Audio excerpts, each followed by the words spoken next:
Olá meus irmãos do Lançai as Redes, eu sou Will Carvalho, estou aqui de volta, mas hoje para falar de vocês não sobre os salmos, mas da liturgia da palavra.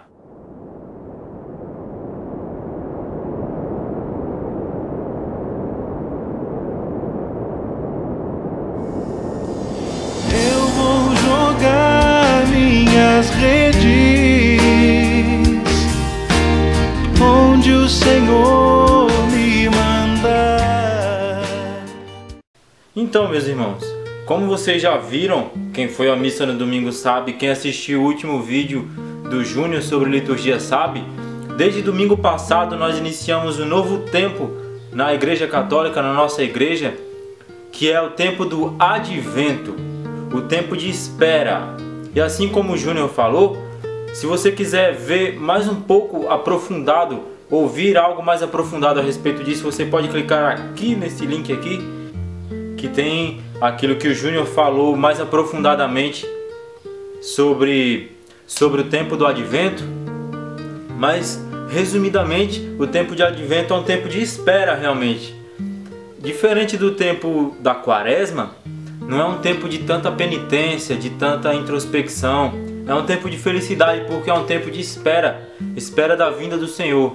Mas é um tempo sim também de ficar alerta, de sentinela, de ficar atento. Porque a igreja nos mostra que são duas esperas. Uma relembrando a espera que antecede o nascimento do nosso Salvador, de Jesus. A outra é a espera da segunda vinda de Jesus, a espera que nós acreditamos que acontecerá. A espera que nem eu nem você sabe quando acontecerá. Portanto, é preciso estar vigilante, é preciso estar atento.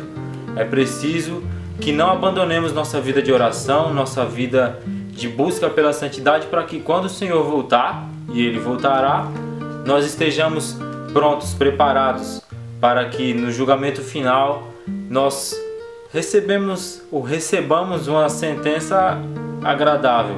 Não sei você, mas eu quero ir para o céu, meu irmão. Eu quero que você vá comigo.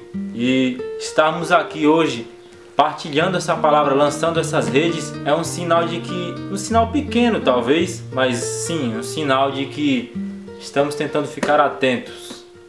Mas vamos às leituras do próximo domingo. Dessa vez eu quero dar uma lida em cada uma das leituras, da primeira leitura, na segunda leitura no Evangelho. O Salmo Lucas vai cantar pra gente, depois vocês vão poder ver. A primeira leitura é do livro do profeta Isaías.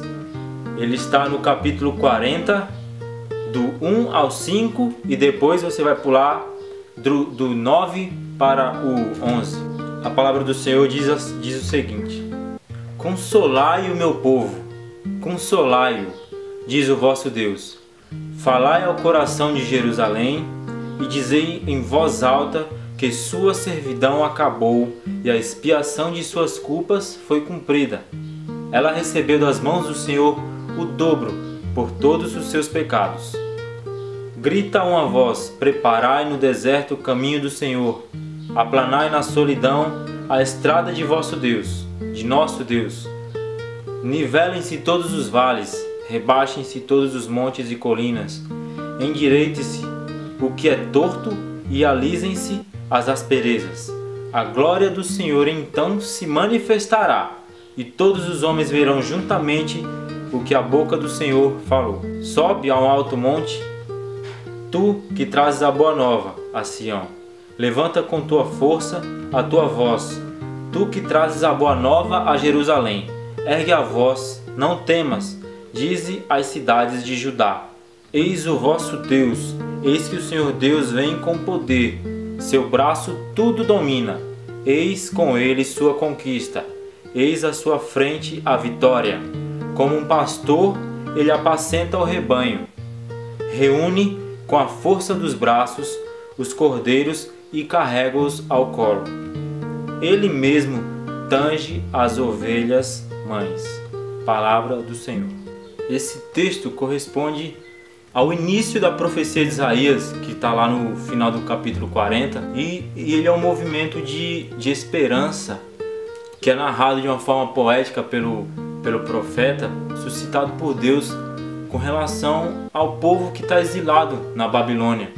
Isso aconteceu por volta do ano 550 antes de Cristo, e o profeta relata narrando o que seria um segundo êxodo. O Senhor escutou o clamor do povo que anteriormente estava escravizado lá no Egito, e Deus ouviu e agiu em favor desse povo, e agora ele também ouve as preces desse povo que está exilado na Babilônia.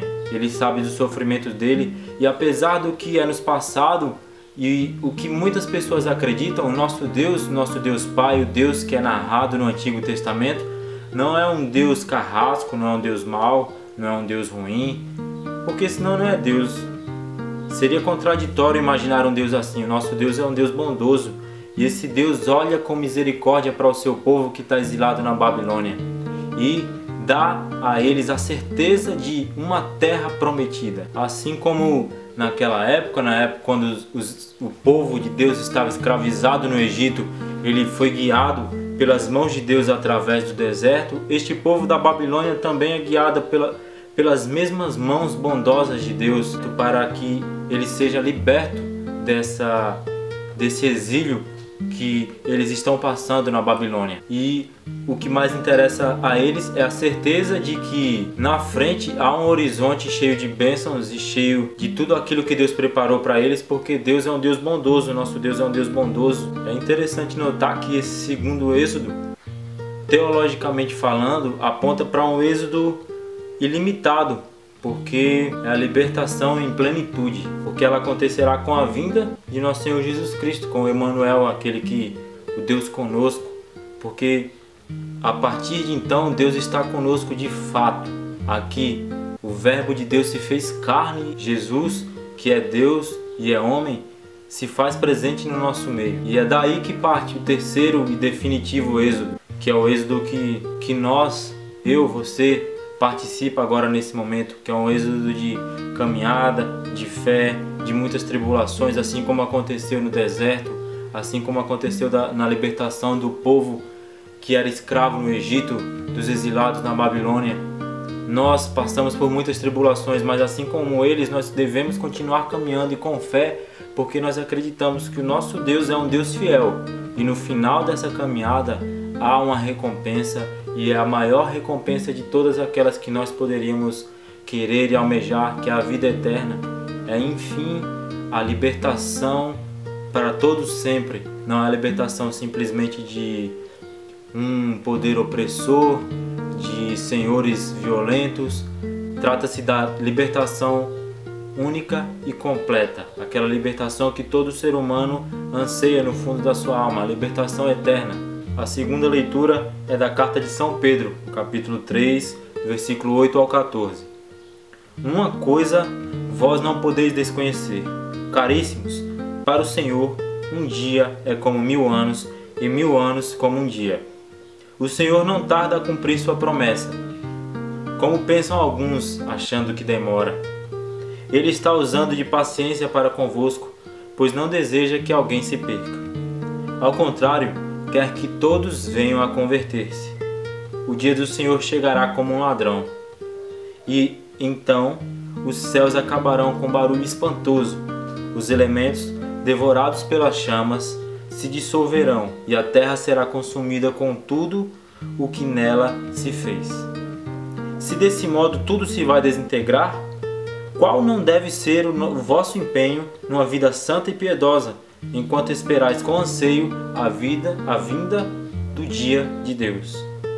Quando os céus em chamas se vão derreter e os elementos consumidos pelo fogo se fundirão, o que nós esperamos de acordo com a sua promessa são novos céus e uma nova terra, onde habitará a justiça. Caríssimos, vivendo nessa esperança, esforçai-vos para que ele vos encontre numa vida pura e sem mancha e em paz. Palavra do Senhor. Essa segunda carta, a segunda leitura, que narra a carta de São Pedro, ela pode ser considerada como um testamento do apóstolo Pedro. Ele fala às comunidades que estão ali ao redor de Roma, espalhados pelo Império Romano por volta do século II, e ele fala em um tom de conselho para aquelas comunidades que começam a se perder um pouco, perder a esperança em algumas coisas, parar de seguir muitos dos direcionamentos apostólicos que foram introduzidos e levados através de todos os apóstolos, principalmente através de Paulo e de Pedro. E um dos principais questionamentos desse povo é com relação à segunda vinda de Jesus. Porque quando Jesus é pregado na cruz durante a sua paixão, ele promete que irá ressuscitar em 3 dias, e ele ressuscita, e ele promete que retornará mais uma vez para, de forma definitiva, levar todos aqueles que seguiram seus mandamentos para a casa do Pai. Mas as pessoas acreditam que isso aconteceria rapidamente, talvez tomam como parâmetro a ressurreição de Cristo, que aconteceu em 3 dias. Então eles acham que essa segunda vinda não tardaria a vir. Mas aí passam semanas, passam meses, passam anos, passam décadas e Jesus não volta. Então eles começam a duvidar. E até muitos pregadores, muitos daqueles que têm uma posição de liderança naquelas comunidades, começam a questionar. Então, cadê Jesus? Nós vamos esperar para sempre? Cadê ele? Não disse que viria? E Pedro começa a pregar e fala nessa carta a respeito disso. Ele fala que ninguém sabe quando Jesus voltará. E ele vai chegar como um ladrão. Ninguém sabe quando é que o ladrão chegará. Espero que ele não chegue nunca. Mas quando um ladrão chega à sua casa ou a algum lugar, ele chega de surpresa. E essa é a comparação que Pedro faz. E sendo assim, como nós não estaremos esperando, é importante que nós não baixemos a guarda em nenhum momento. Que nós estejamos o tempo todo esperando. Como se ele pudesse chegar daqui a 5 minutos. E ele pode chegar daqui a 5 minutos. E aí, se ele chegar daqui a 5 minutos, você estará pronto? Eu estarei pronto? Se Jesus voltar daqui a 5 minutos, ele te levaria para junto da casa dele ou ele não te reconheceria? Esse é o ponto principal. Isso é o que deve nortear a vida de todo cristão. Saber que a vinda de Jesus está próxima. A gente não sabe se vai ser daqui a 5 minutos, 5 dias, 5 anos, 5 milênios, 5 séculos. A gente não sabe. Portanto, eu não posso esperar e só daqui a 5 anos ou daqui a 5 décadas no fim da minha vida eu comece a estar vigilante e a orar e a seguir esses preceitos cristãos. Porque pode ser que eu espere para fazer isso no fim da minha vida e o fim da minha vida seja na semana que vem, ou que a vinda de Jesus seja daqui a pouquinho. E aí eu vou perder a minha vida eterna e não vale a pena. Vale a pena ganhar alguns minutos e perder a vida eterna? Não vale. É sobre isso que São Pedro nos alerta. E o texto de São Pedro reafirma essa questão de tempo. Essa questão do tempo que já foi abordada pelo Júnior no primeiro vídeo a respeito do Advento. Não se trata do Cronos, o tempo cronológico. Trata do Kairos, o tempo de Deus. Então, um dia é como 1000 anos, 1000 anos é como um dia no tempo de Deus. E como diz a carta a Timóteo, ele quer que todos se salvem. Assim como diz aqui na liturgia desse domingo, dia 7. Nosso Senhor quer que todos se salvem. Certa vez, conversando sobre isso, um amigo meu falou, tá bom então. Já que Deus quer que todos se salvem, ele devia falar, eu vou voltar terça-feira, tal hora. Aí todo mundo ia se salvar, porque a gente ia saber que hora que ele ia chegar, e aí ia se preparar na terça-feira e ia pro céu. Eu acho que esse é um argumento meio louco. Não faz sentido. Deus quer o melhor para você e quer o melhor a todo instante. Se você já viveu uma vida de pecado, meu irmão, já viveu afastado do amor de Deus, você sabe o quão ruim é estar assim. É estar vivendo isso, é estar nessa situação de vida. Eu sei, porque eu já tive a oportunidade de viver isso. E sei que não se compara a minha felicidade quando eu estou buscando a Deus e quando eu não estou buscando a Deus. Portanto, essa teoria simplesmente nesse ponto raso que eu estou ficando aqui, que é um ponto bem raso, teologicamente falando, mas já colocaria por terra. Deus não quer que você fique tanto tempo infeliz durante a sua vida para no finalzinho você se arrepender, viver alguns dias ali de santidade, porque você sabe qual dia que ele vai voltar e ganhar o céu. Não faz sentido isso.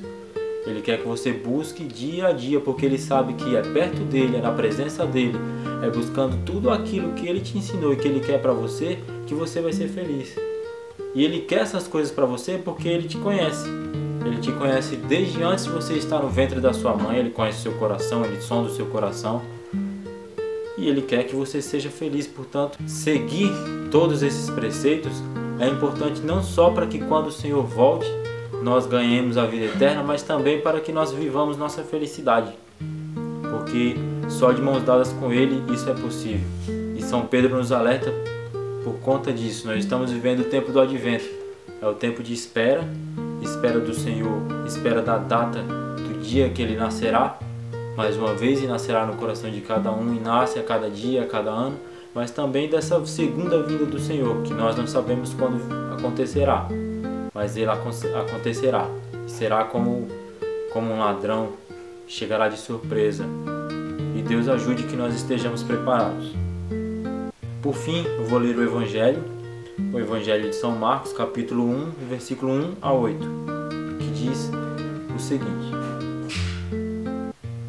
Está escrito no livro do profeta Isaías: Eis que envio o meu mensageiro à tua frente para preparar o teu caminho. Esta é a voz daquele que grita no deserto: Preparai o caminho do Senhor, endireitai suas estradas. Foi assim que João Batista apareceu no deserto, pregando um batismo de conversão para o perdão dos pecados. Toda a região da Judéia e todos os moradores de Jerusalém iam ao seu encontro, confessavam seus pecados e João os batizava no Rio Jordão. João se vestia com uma pele de camelo e comia gafanhotos e mel do campo, e pregava dizendo: Depois de mim virá alguém mais forte do que eu, e nem sou digno de me abaixar para desamarrar as suas sandálias. Eu vos batizei com água, mas ele vos batizará com o Espírito Santo. Marcos apresenta aqui no Evangelho Jesus não só como portador da boa nova, da boa notícia, mas como a própria boa nova. Jesus é o caminho, a verdade e a vida. Marcos, assim como no início, ele retoma aquela leitura do profeta Isaías, uma voz que clama no deserto.